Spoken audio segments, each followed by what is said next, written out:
Since starting the course, I had an idea to create an immersive in-person piece involving a large room which you can walk into. Inside this room there will be an inner room with a single door and no windows. The room will be placed on a road, and the walls of the large room will be like the night sky with the moon and stars. There will be a phone placed on a pedestal, and in time it will ring. The phone will tell you that they are sorry. They're so sorry, but it is true. The door will then open to the room in the middle. Entering the inner room, you will walk through a corridor.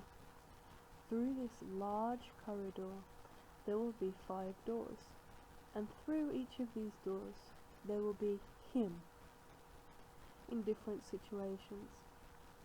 4 large figure dummies of him will be made from Hessian tights and constructed onto metal frames with bags on their heads, and will greet you through the different doorways in different ways. Lighting will be minimal and dim. Through the first door, you'll meet him. Through the second door,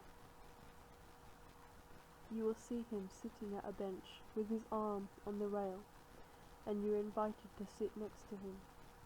The third room will have him sitting hunched with his back towards you, looking out of windows. You're invited to hug him.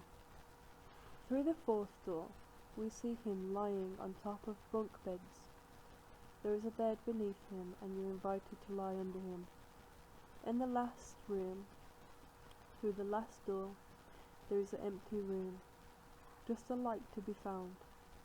The audience is welcome to stay as long as they like in the space.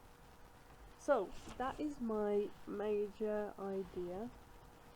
It's a long scale piece. So, I've just started off by creating storyboards. I started drawing lots of pictures about how it will look and just flicking through those. Just looking at the transitions. The style is quite childish, and I'm trying to get atmosphere in there as well. I then tried to create kind of like a walk-through piece with filmmaking. So that's a totally different style. We can watch a bit of it now.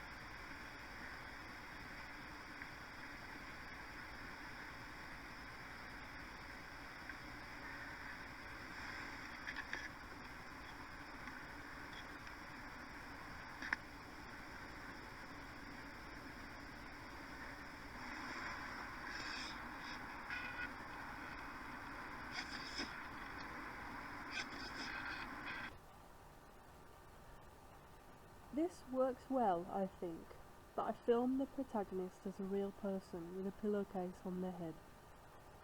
The lighting worked and it was fun to film. It gave me a much bigger sense of how this piece is going to work, with the hallways and doors. After a critique, they said that the human look of the character wasn't working as it felt scary, and I felt it was too real for the idea of dreams and delusions that I was going for. So, I started trying to create a VR walkthrough on Unity. The software wasn't familiar and the game felt like it was losing its way from my initial storyboard. So many sacrifices being made, I decided to scrap the idea and instead go back to my drawings. That led me to creating a stop-motion animation style film with pictures and videos.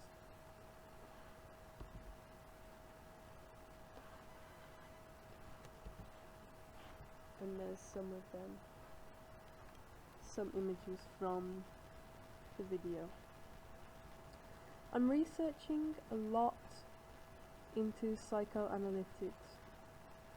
I'm listening to Berlin Psychoanalytic podcast, and I've got a big interest in delusions and unrealities.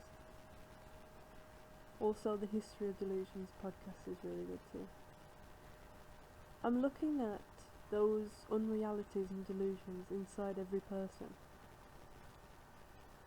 the inner world, and the way that people are living their life. I'm greatly influenced by writers. I'm reading Herman Hesse, George Orwell, and Melvin Burgess. All of these books are looking at the human condition and ways of thinking and feeling. So this piece here, I really like the way this is working. It's got a lot of atmosphere in it, and I'm so glad that I went back to my old drawings. And also, you can sit next to him. It's got you can do all of the things that I wanted to do quickly, but obviously this is just the start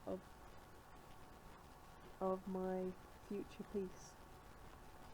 So I'll be coming away from animation and filmmaking, and I'd like to make an immersive piece of Bag4long, which is this whole project. It's influenced by the catastrophic, sudden and unpredictable suicide of my partner, and it sets the scene of a dream, reality, surreal, walk-through piece of art, looking at memories, dreams and the human condition. No death is ever visible, and the repetitive character lives in an in-between space of dead and living. The character's presence I want to be haunting yet intimate and human, letting fear and love dance and fill the viewer's imagination. The installation is a metaphor of the violent impact this event had on shattering reality into scrutinized memories, dreams, and stories of him which people told me, which became mixed into a world of their own. Its hallways, corridors, streets and roads were like one-way pathways of life which must be walked, and doorways to various parts of